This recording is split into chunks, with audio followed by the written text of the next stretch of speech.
Hello বন্ধুরা, আজকে তোমাদের সাথে শেয়ার করব মালাই পুডিংয়ের রেসিপি।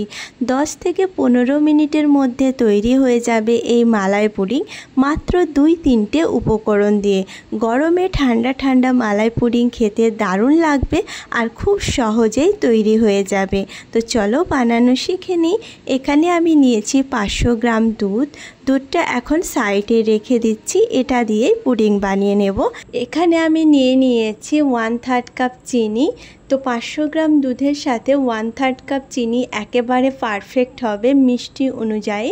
দুধের পরিমাণ যদি বেশি হয়, ডেজার্টের পরিমাণ যদি বেশি বানাতে হয়, সেই অনুযায়ী এখানে চিনি অ্যাড করতে হবে, সেক্ষেত্রে মিষ্টিটা একেবারে পারফেক্ট হবে।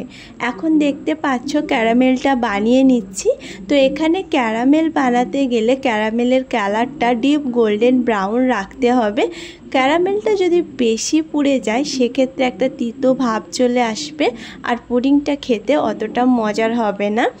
এখন এখানে অ্যাড করছি দুধটা অ্যাড করা মাত্রই ক্যারামেলটা হার্ড হয়ে যায়, তাই ধীরে ধীরে মিক্স করতে থাকতে হবে।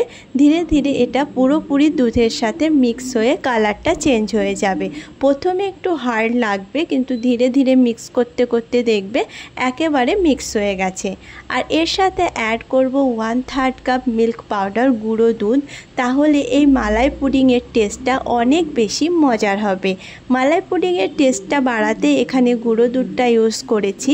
নামে মালাই পুডিং, কিন্তু এখানে কোনো মালাই ব্যবহার হবে না, তবুও মালাইয়ের মতোই খেতে লাগবে এই পুডিংয়ের রেসিপিটা। একবার বানিয়ে দেখো, আশা করছি সবার খুব ভালো লাগবে। মিল্ক পাউডারটা যখন অ্যাড করবে তখন অবশ্যই ফ্লেমটা একেবারে লো রেখে দেবে, না হলে মিল্ক পাউডারগুলো ভালোভাবে মিক্স হবে না মিল্কের সাথে, আর লাম্পস চলে আসতে পারে। এখানে অ্যাড করব আগার আগার পাউডার 1/2 টিস্পুন। এর সাথে দিয়ে দিয়েছি জল দিয়ে ভালোভাবে মিক্স করে নিয়ে তারপর আগার আগার পাউডারটা প্যানে অ্যাড করব। যে কোনো রেসিপিতে আগার আগার পাউডার অ্যাড করলে সেক্ষেত্রে আলাদাভাবে মিক্স করে নিতে হবে, না হলে লাম্পস চলে আসে বা প্যানে ডাইরেক্ট দিয়ে দিলে চিপকে যেতে পারে। তাই আলাদাভাবে মিক্স করে তারপরে এখানে অ্যাড করে দিচ্ছি।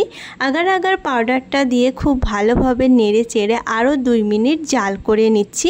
আগার আগার পাউডারটা যদি অ্যাভেলেবেল না থাকে সেক্ষেত্রে জিলিটিন ব্যবহার করা যাবে, তবে জিলিটিন বা আগার আগার পাউডার মার্কেটে খুব অল্প প্রাইসেই পাওয়া যায়।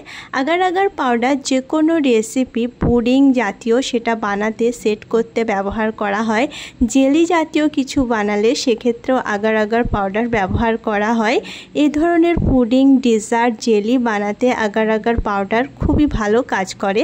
তো এখন এটা রেডি হয়ে গেছে। এখানে একটা কেক টিন নিয়েছি, কেক টিনের মধ্যে এটাকে ঢেলে দিচ্ছি। 30 মিনিট রেখে দিলে এটা পুরোপুরি সেট হয়ে যায়। আর যখন এটা পুরোপুরি সেট হয়ে যাবে ঠান্ডা করার জন্য রেখে দেব।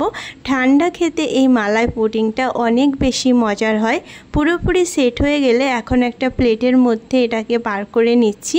খুব সহজেই বেরিয়ে আসে।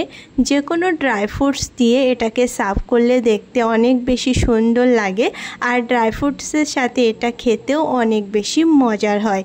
তো এখানে দেখতে পাচ্ছ কতটা সুন্দর, কতটা সহজে, খুবই অল্প সময়ের মধ্যে অল্প উপকরণ দিয়ে এই মালাই পুডিংয়ের রেসিপি রেডি। আজকের রেসিপি একবার ট্রাই করো, এই গরমে সবার খেতে খুব ভালো লাগবে। এরকম মজার মজার রেসিপি দেখার জন্য আমার চ্যানেলকে সাবস্ক্রাইব করো। কোথাও যদি ভালো লেগে থাকে অবশ্যই এই রেসিপি একবার বাড়িতে ট্রাই করে সবার মন জয় করে নিও।